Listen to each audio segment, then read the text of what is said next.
All right, welcome everyone. I'm Professor Moon-Sup Lee at the School of Global Policy and Strategy, and I'll be the moderator this evening. Tonight's talk is hosted by the Peter F. Coe Center on Global Transformations, the Pacific Leadership Fellows Program, which is based at the UC San Diego's School of Global Policy and Strategy. We thank all of you for your continued generosity and engagement.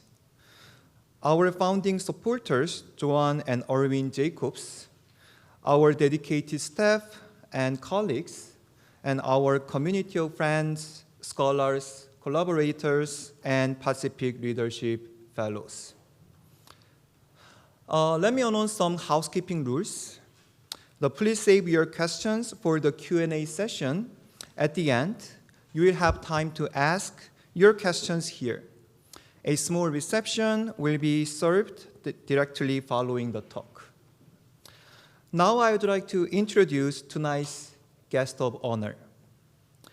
The Minister Myung-hee was the first female trade minister of Republic of Korea from 2019 until 2021.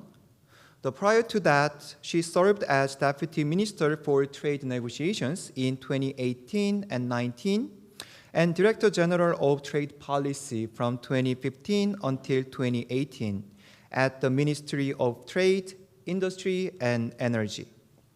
Currently, she teaches international trade and economic security issues as a visiting professor at Seoul National University's Graduate School of International Studies. She is also a non-resident scholar, the senior advisor at the Center for Strategic and International Studies. Yu has dedicated most of her 30-year public service to trade initiatives, designing the Korea's trade policy and negotiating trade agreements. As Korea's chief negotiator, she led numerous bilateral and multilateral trade negotiations, including the Korea-US FTA amendment negotiations and the Regional Comprehensive Economic Partnership Arrangement, which is the RCEP. During her term as trade minister, she played an important role in shaping Korea's policy on emerging trade issues such as WTO reform, global supply chains, and green and digital trade, as well as contributed to international initiatives in those areas. She received a BA and MPA from Seoul National University and her JD from Vanderbilt University Law School. Please join me in welcoming the Pacific Leadership Fellow, Yu, to the stage.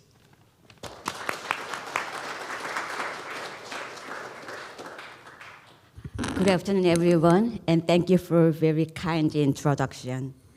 And first of all, I would like to thank UC San Diego School of Global Policy and Strategy for inviting me, and thank you all of you for attending this event. As he introduced, I served in the Korean government from 1992 to 2021.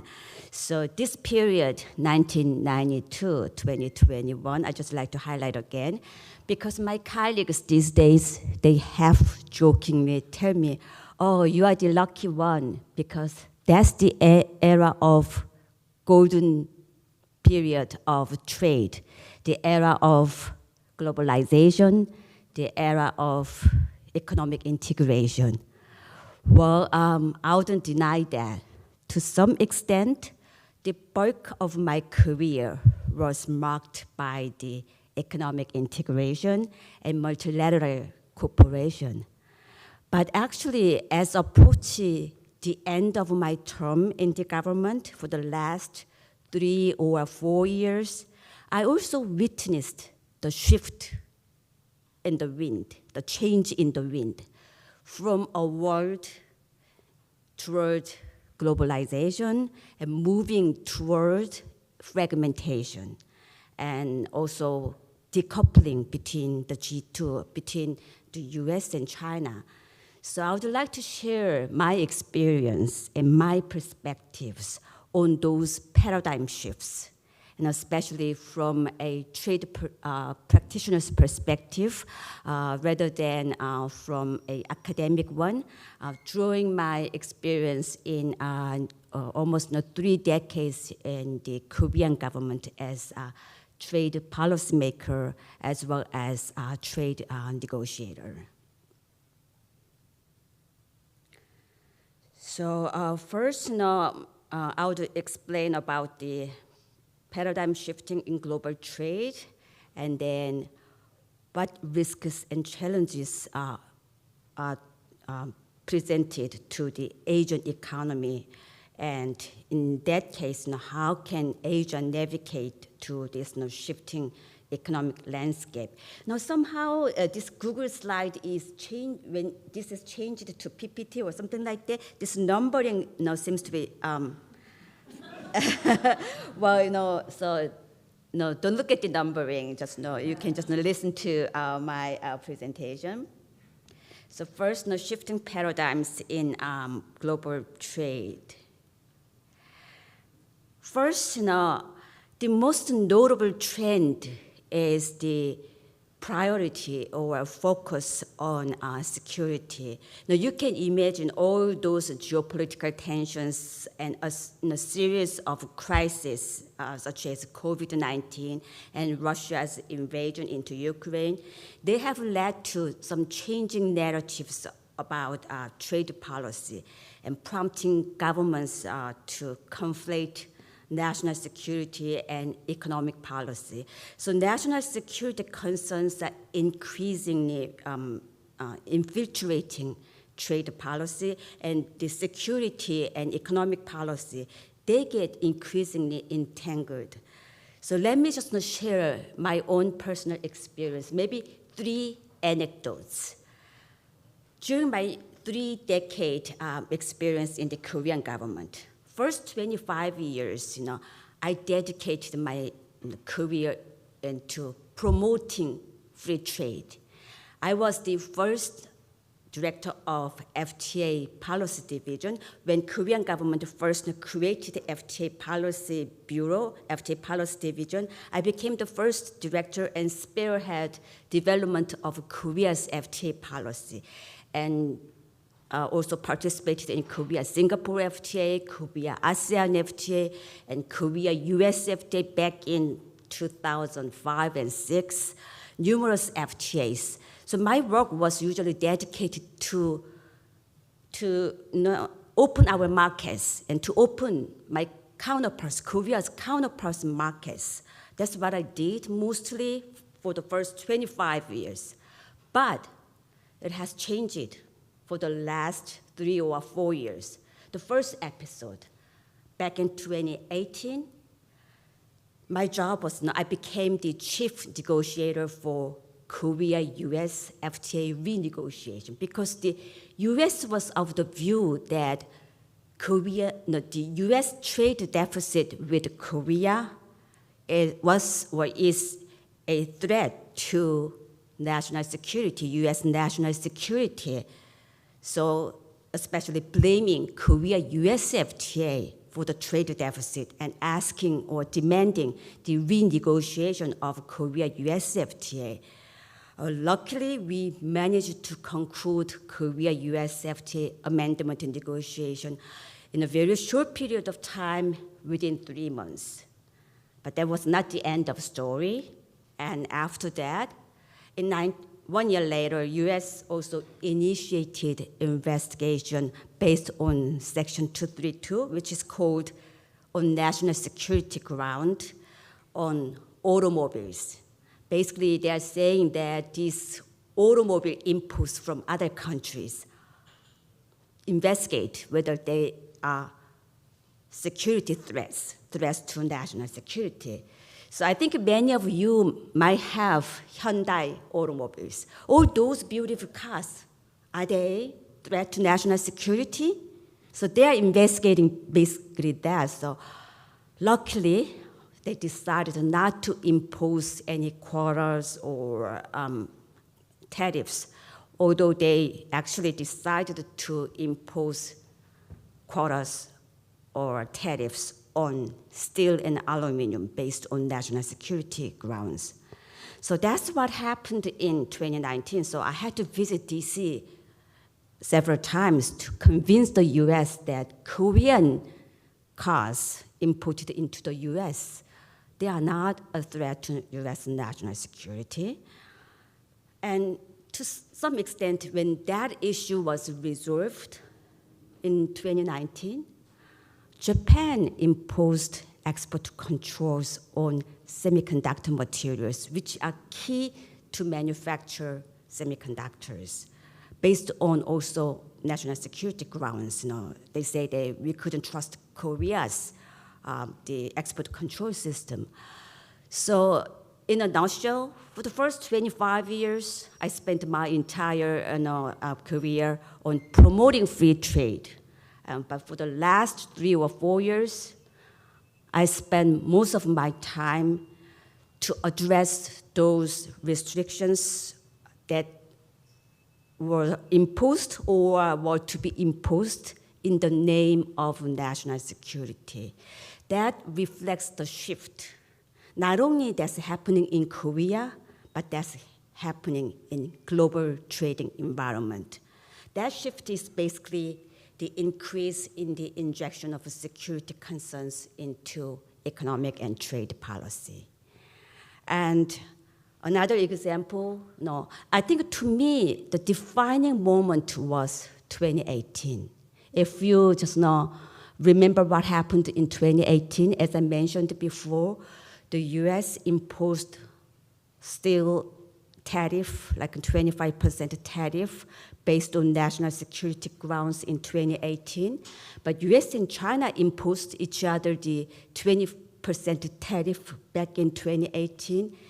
But to me, most notable phenomenon that happened, I think that happened was that US enacted Export Control Reform Act back in 2018, and also expanded their investment screening review function based on the Foreign Investment Risk Modernization Act.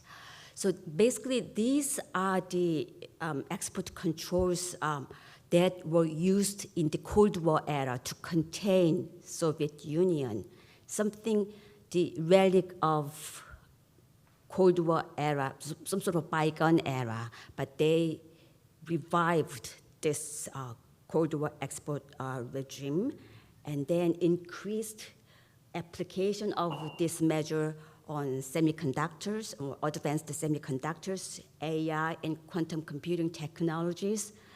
And in response, China also enacted its first dedicated export control law in 2020, and from last year, implementing and applying its law, for example, imposed export control on graphite, gallium, and germanium.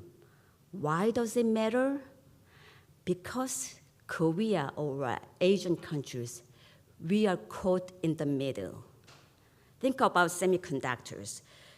Korean companies, we export 60% of our semiconductors into China, including Hong Kong.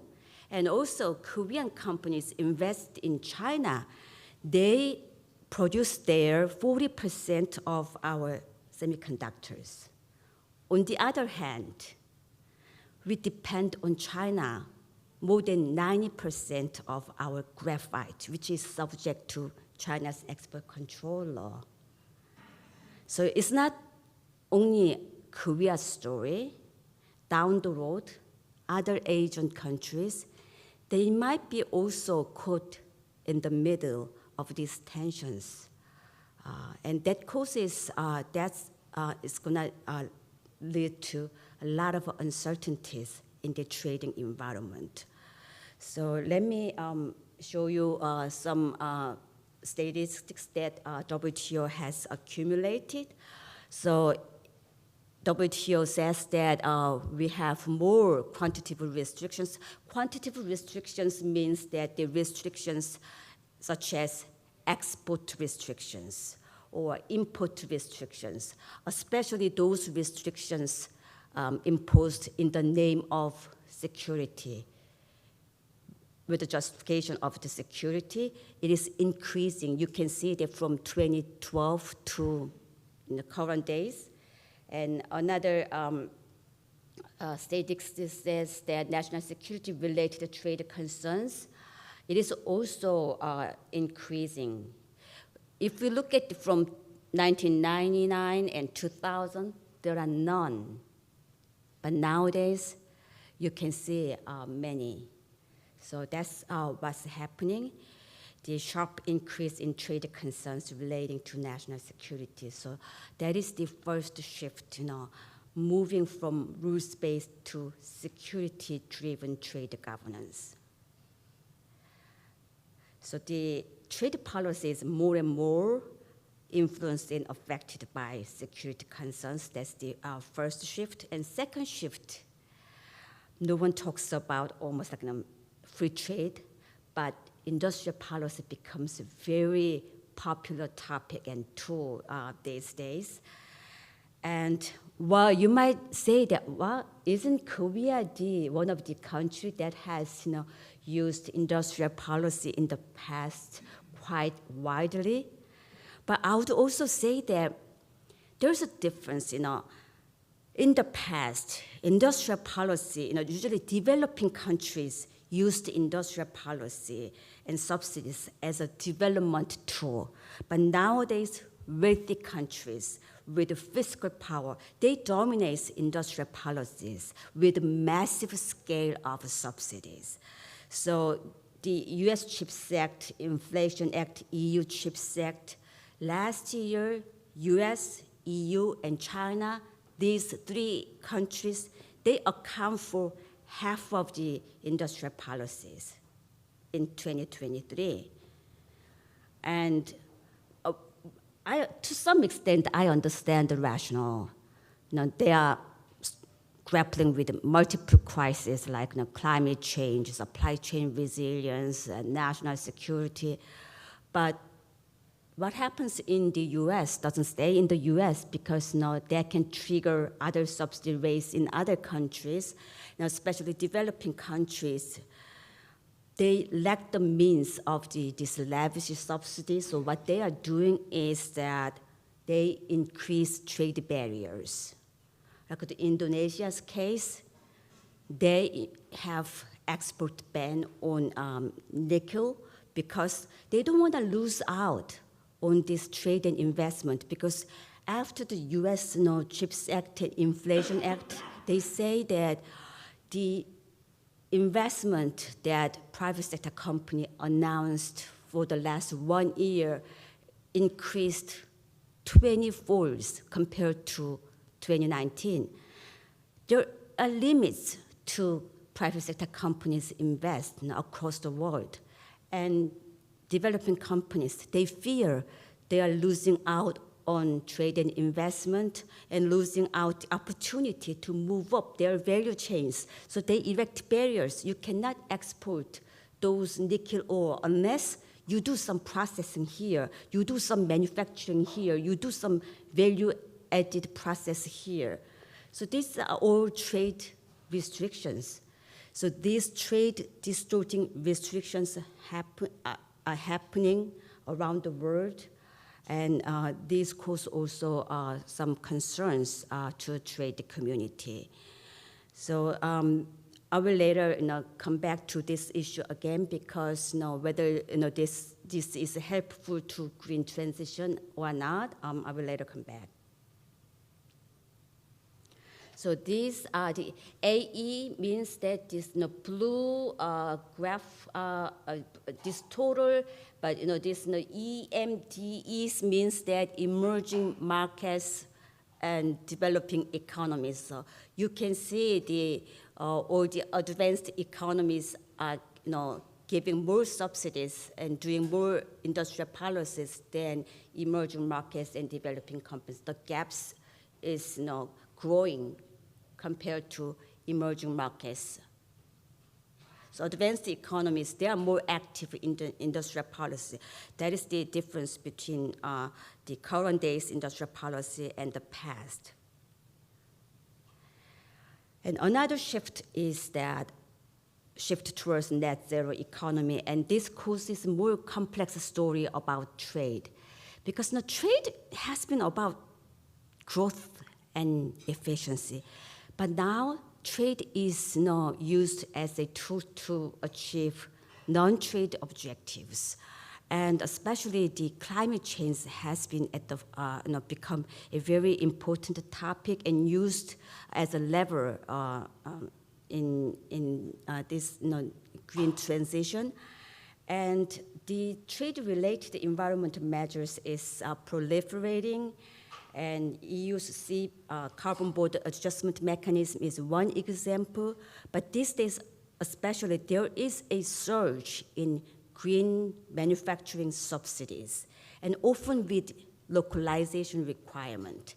So US Inflation Reduction Act is well known, and especially the final assembly requirement that you have to go through final assembly here in North America, and Korean car manufacturing companies have raised that issue.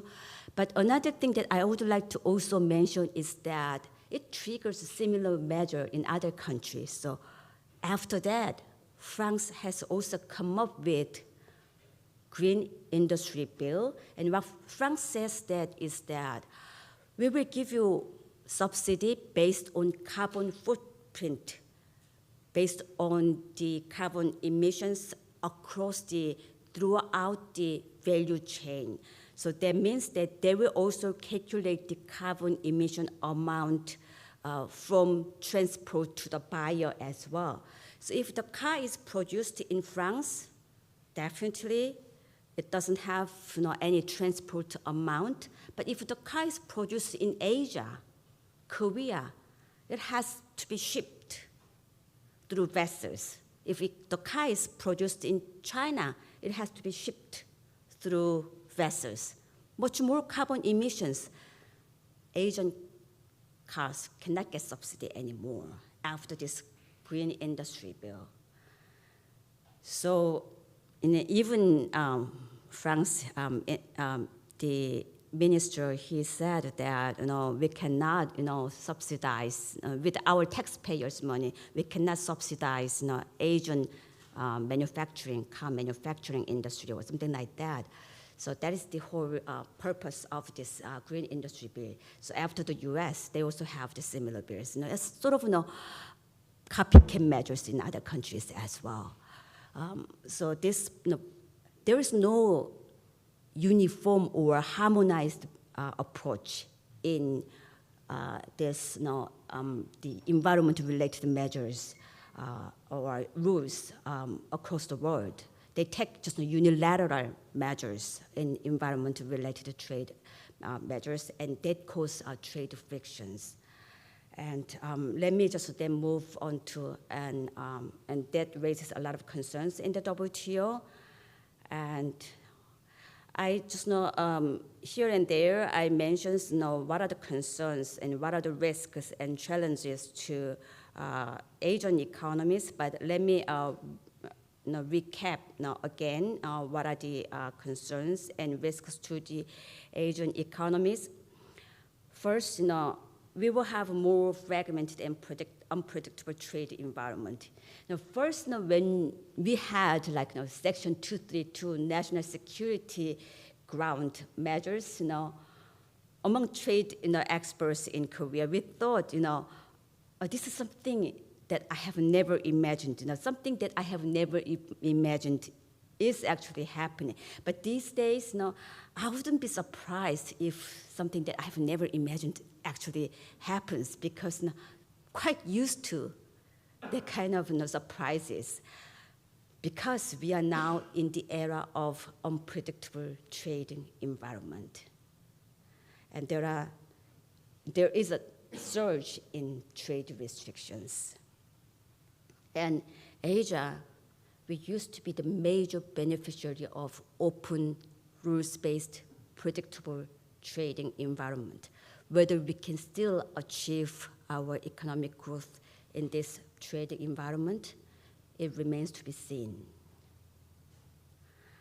And this research I actually rely on DNA front research a lot, but Korean people, they updated the statistics because Korean industry, International Trade Association, they updated the statistics up to September last year. The US and China, whether they are actually decoupling. Yes, they are decoupling because after as I mentioned, 2018, they imposed 20% tariff against each other. And what happened after that, you can see the Chinese share in US imports is decreasing more and more. First, just a little bit maybe, but last year, 13%. And the other graph says who are the winners and who are the beneficiaries. There are many Koreans here, so you might say that, wow, Korea is there. But the caveat is that Mexico, Vietnam, Taiwan, India, they are winners. They trade with both sides.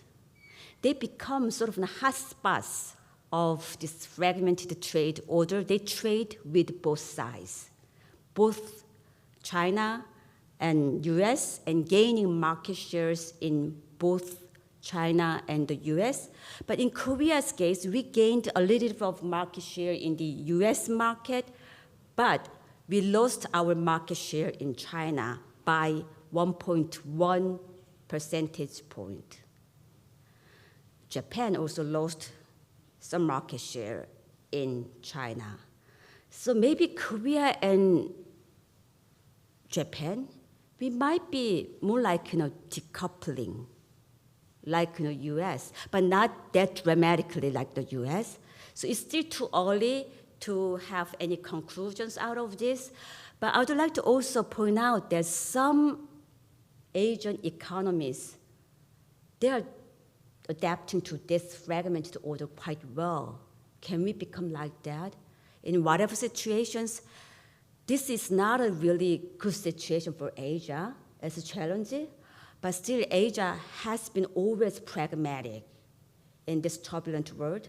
Can we still do that and become a hotspot in this turbulent world? That's my question. But in Korea's case, with China, for example, for the first time in 31 years, that means that since we established our economic ties, economic relationship back in 1992, we had trade deficit last year of $18 billion. And another challenge to Asia or to the world as well is that there is really fragmentation along geopolitical lines. Now, there are a lot of new terms this year: de-risking, friend-shoring, ally-shoring, so many new terminologies. And another thing is geopolitical distance. And if we look at the 2022, what happened? Russia's invasion into Ukraine. After that, those countries who are geopolitically aligned among themselves, they trade more and they invest more. So geopolitical distance matters rather than geographical distance. So this new terminology, whether you are geopolitically close or not, rather than geographically, this shows that they are more geopolitically aligned. Those geopolitically aligned countries, they trade more, whether they are geographically close or not. This trade and investment, the graph shows like that. And given the time constraints, I was going to skip this. And I will also explain a little about net zero situation, particularly relating to Asia. Asia has really complicated story about net zero situation. First, Asia is the world's largest energy consumer, accounting half of the world energy consumption in 2022. And a particular half of it comes from industry because Asia is manufacturing hub. And manufacturing requires a lot of energy. And it's hard to decarbonize because manufacturing requires really quite a good quality energy, which is hard to electrify. And also, Asia was the source of half of global emissions in 2021. But if you look at the history, in the past, it was the West. But in the future, Asia still hungry. In the future, Asia will need more and more energy. But it's not the end of story. Asia is a rising star in the renewable and low emission technology, especially China. And China's case, they exported a lot of EVs and solar panels, as well as EV batteries. And especially last year, their export, increased by, this clean tech export increased by 30%. And that raises alarms in the West. And they will be subject to a lot of trade restrictions from this year. And when they will be subject to trade restrictions, it will not be only China, other Asian countries as well. So this green transition is one agenda in the West, but another agenda is de-risking or economic security or reducing the over-reliance on one particular country. And that will cause to trade friction and trade protectionism. How to do this balancing act of the West countries. And Asia is vulnerable in the process to trade protectionism. So this presents a very complex picture to Asia. Given the time constraint, regarding how can Asia navigate this situation, I would just like to briefly explain what Asia should do. In my view, Asia has been always pragmatic in terms of trade and investment because many Asian countries, they are not politically aligned, but they have been pursuing economic integration through many FTAs and many arrangements, and their guiding principle was more like, based on competitive advantage and efficiency, maximum efficiency. And even in this very turbulent era, some Asian economies emerged as hotspots, like Vietnam, Indonesia, India, Malaysia, including Mexico, who is very close to this region. They become global economic connectors. And they, not only in terms of trade, they trade with both US and China, and they also have attracted a lot of greenfield investment. And I think, and they punch above really their weight. And I think, this pragmatic economic approach rooted in complementarity, whether they can continue this approach is actually a question because now security matters. Security prevails over efficiency. But I think they should continue this approach because the open and rules-based system has been an engine of growth in the region, and they will continue to be the engine of growth in the region.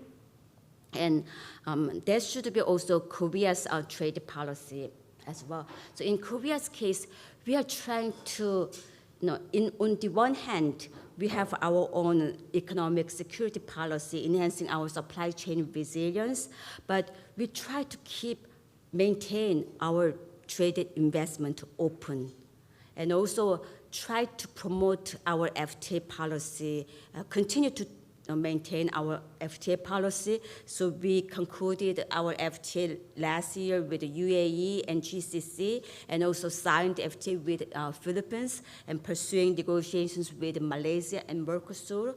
and also trying to have our export control or all the economic security policy as precise and as non-protectionist as possible. And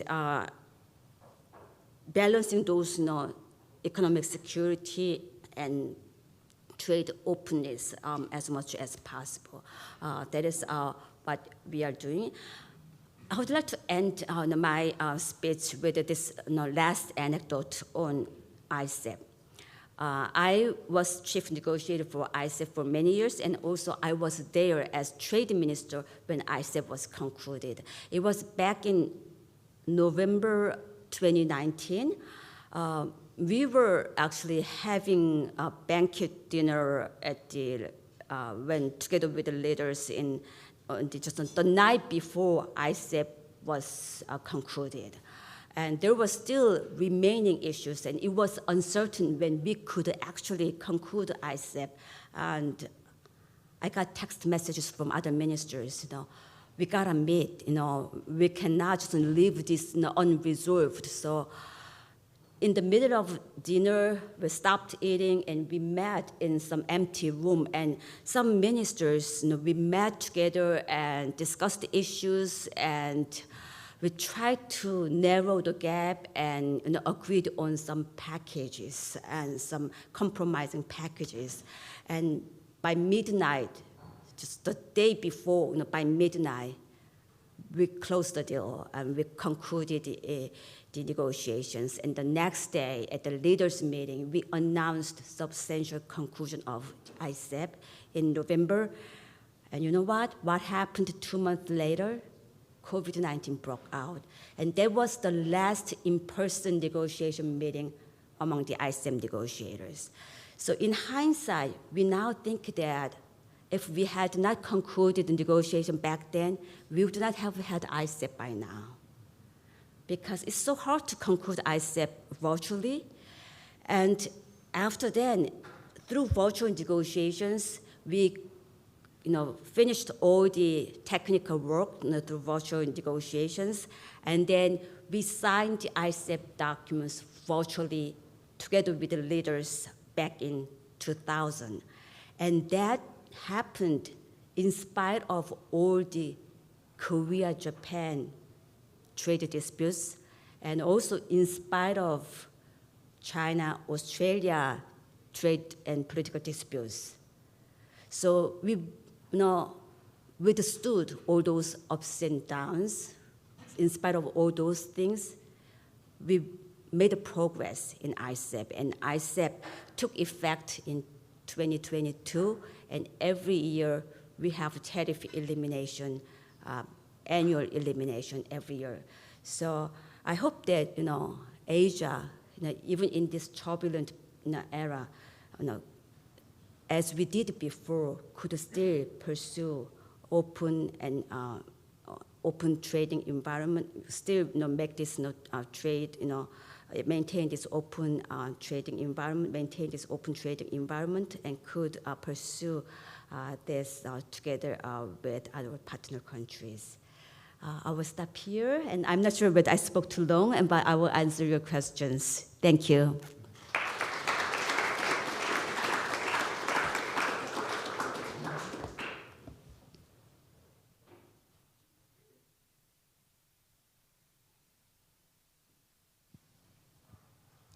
Right, thank you. It was a perfect anecdote at the end. So yeah, we see the hope. Once we have all the partner countries on the same table, we can find the solution. All right, so we move to the Q&A session. So please raise your hand if you have any questions.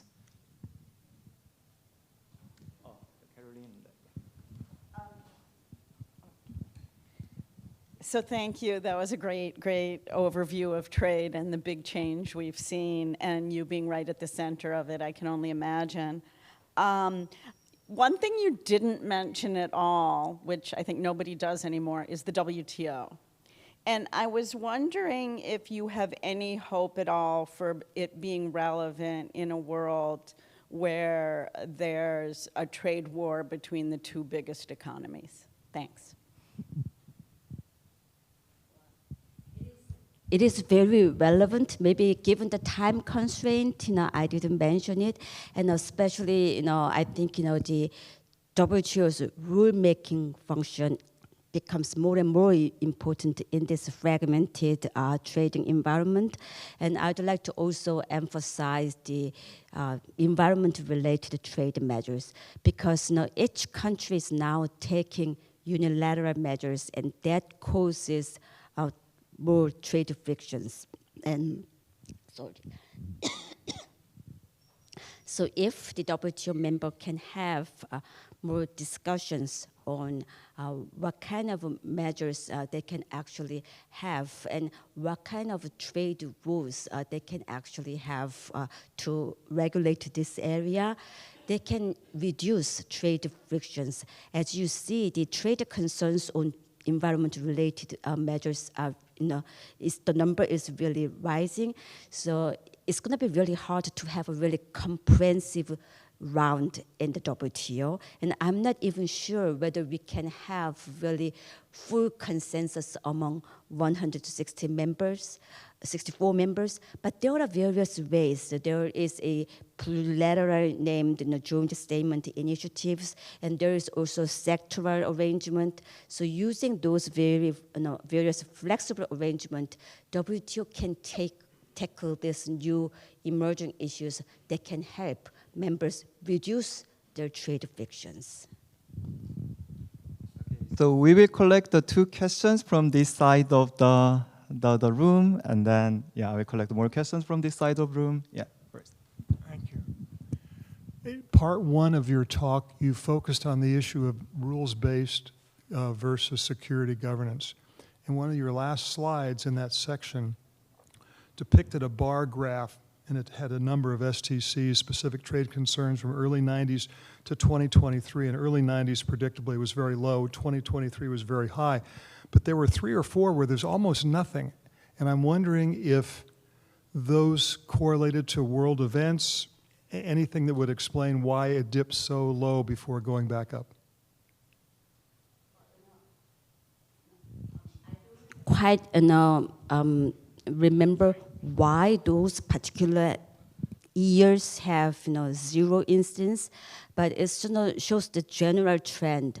In the past, it seems that people restrain themselves from using the justification of national security, because national security can actually trump every rule. So, in the WTO, there is a national security exception, and if you use the exception, that allows you to violate any obligation. Like, you can discriminate your partners, your other countries.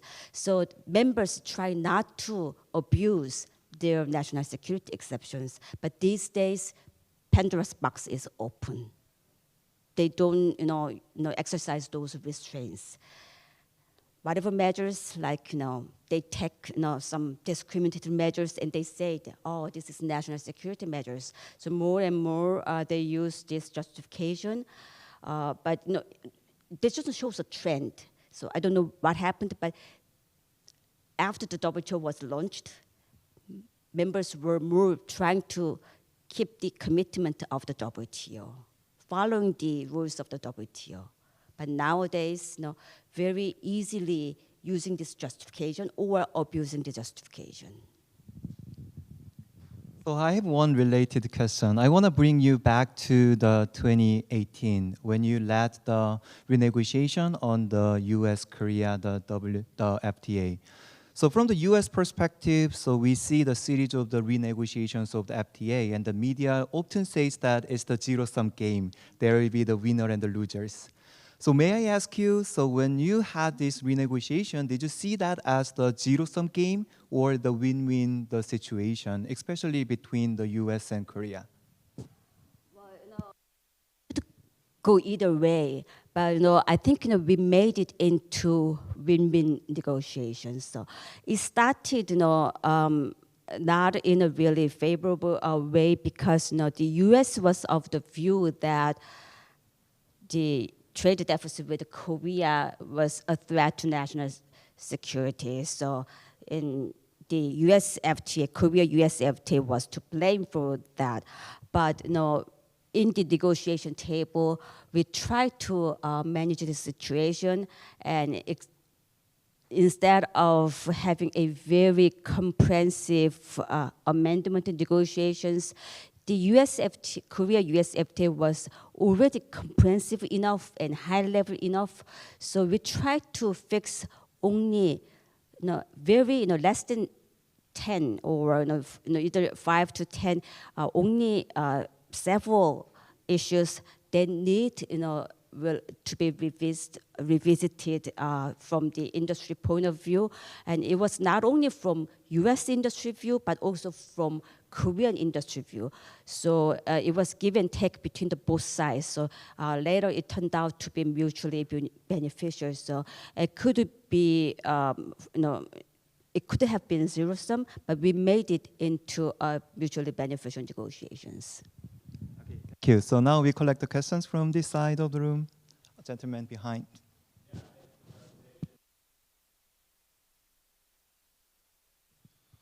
Okay, can we hear me? Great. So I was wondering, if you look in your crystal ball, look forward, you've got a pretty clean trend line. I mean, one, where is this going? And two, what do you think, pick your country, US, Korea, like what are the key things that we can do to move things in the right direction, given the trend towards more national security kind of interventions in the international economy? Don't you choose Korea? I don't have a crystal ball, but what we can do is that, as I mentioned before, I don't think we will have a really consensus on among like 164 members on big round of multilateral negotiations or rules. But what we can do is there are very urgent issues that require some consensus or some rulemaking, like digital rules or some green or environment-related trade rules. So at least among like-minded countries or among some countries, we can try to come up with some rules that can be helpful, that can be a pathway to multilateral rules down the road. Now, for example, even subsidies, whether it is helpful to have some guardrails or some parameters on what subsidies could be bad or good, at least for the time being in green transition. So at least we could discuss those kind of things among countries, including Korea and some Asian countries, together with the US. So that could be a stepping stone for further rulemaking down the road that can reduce trade frictions. And I hope that we can work together with many Asian countries together with the US.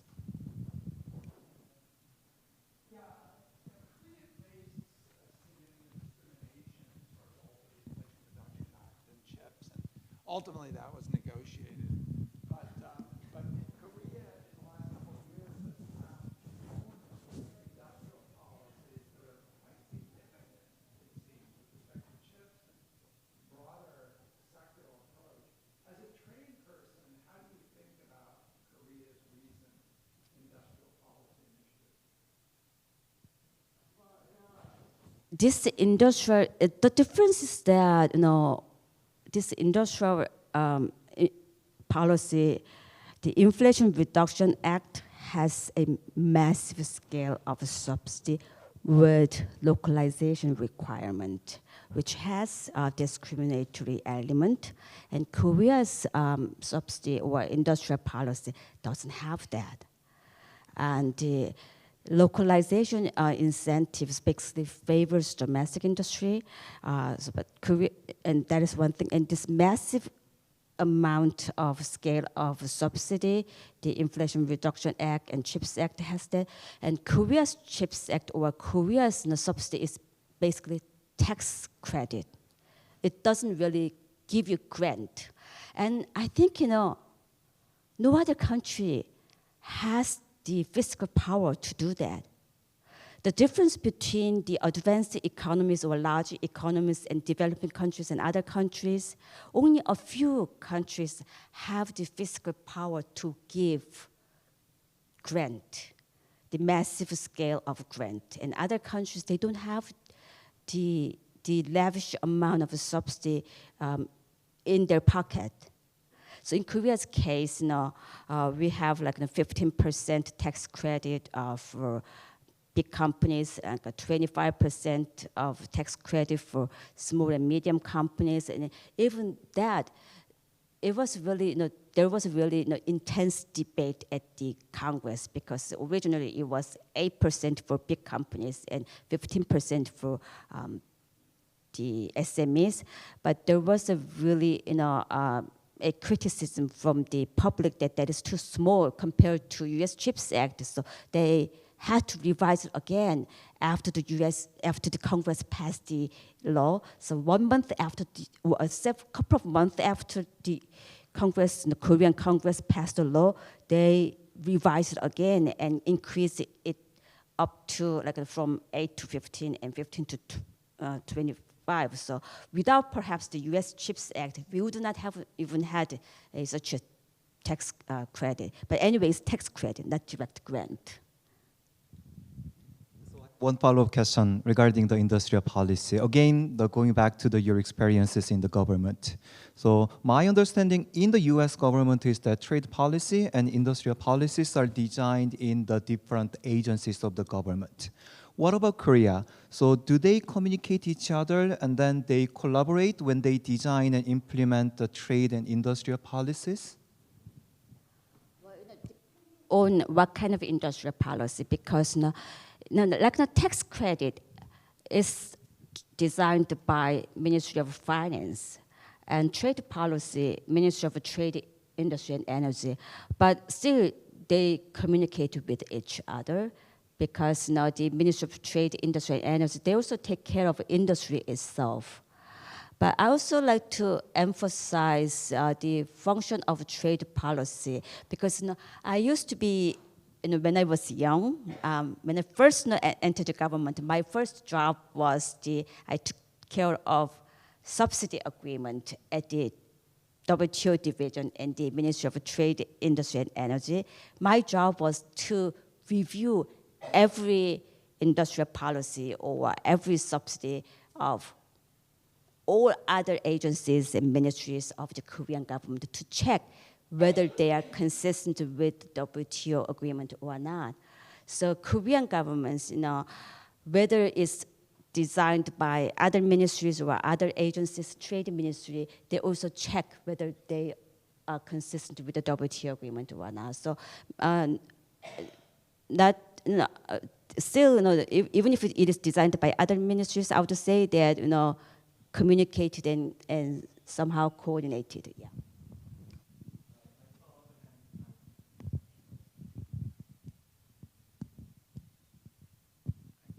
Hi, I have a question about the domestic influence of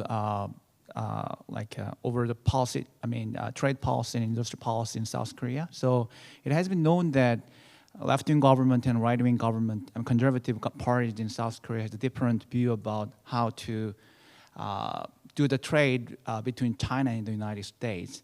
I'm curious about whether these conventional ideas are consistent to your experience working for different types of government in the past years. And I also wonder if that is the case. The left-wing government has a kind of different ideas about how to balance between China and the U.S. And what if in the upcoming general elections, the left-wing government, left-wing parties win and they have an influence over, maybe revert what President Yoon did in the last couple of years?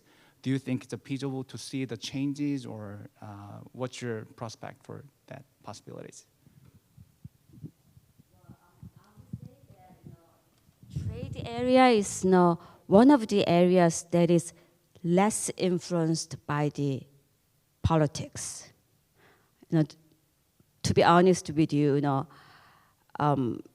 in my case, when I was a trade minister, Usually when we had like, audit session in the Congress, I was not mostly like, criticized by either party because they were quite supportive of my work, by either ruling party and opposition party.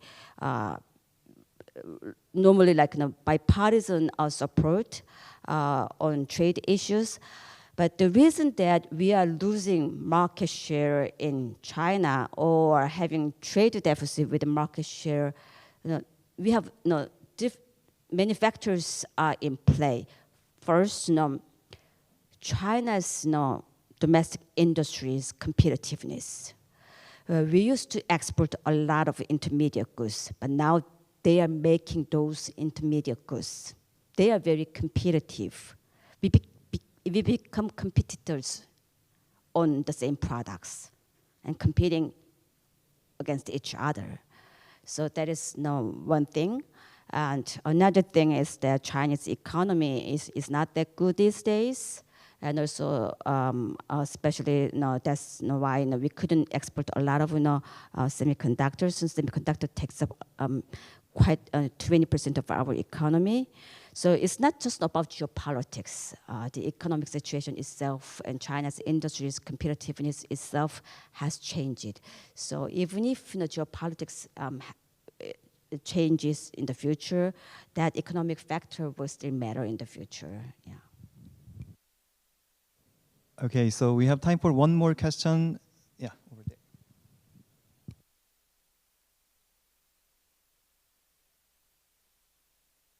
I thank you for your presentation. I'm wondering, I've read about Singapore, and Singapore becoming a financial hub, supplanting Hong Kong, for example, and also supplanting throughout Southeast Asia the impetus for innovation, because they apparently have the money to fund innovation technology. How does that affect your viewpoint of the role of Singapore to South Korea? Fortunately, I'm not an expert in our finance industry, but I would just generally, in general, I would say that there is a changing, in this changing economic order, there are some countries who are adjusting very smartly to these changes. Singapore is one of them, become a financial hub, supplanting Hong Kong. And also there are some hotspots, as I mentioned before, Indonesia or Vietnam or India or Malaysia, who become a manufacturing hotspots.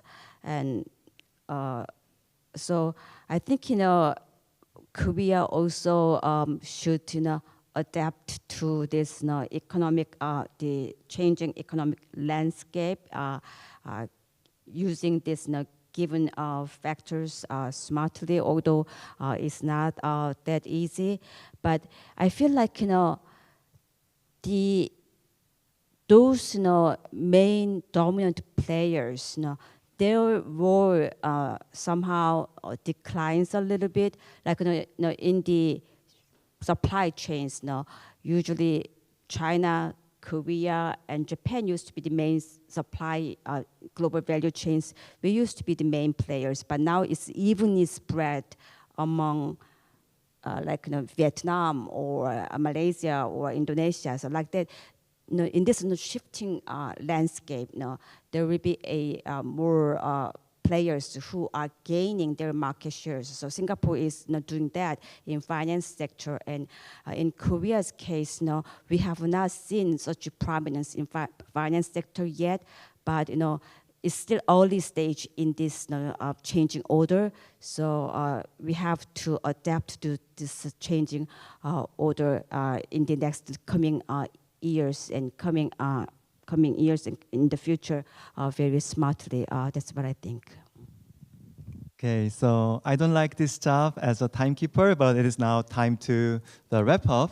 So thank you all for joining us. So we will continue this conversation in a small reception inside this room. And thank you so much, the Minister Yu, for sharing the perspectives and experiences. Thank you so much.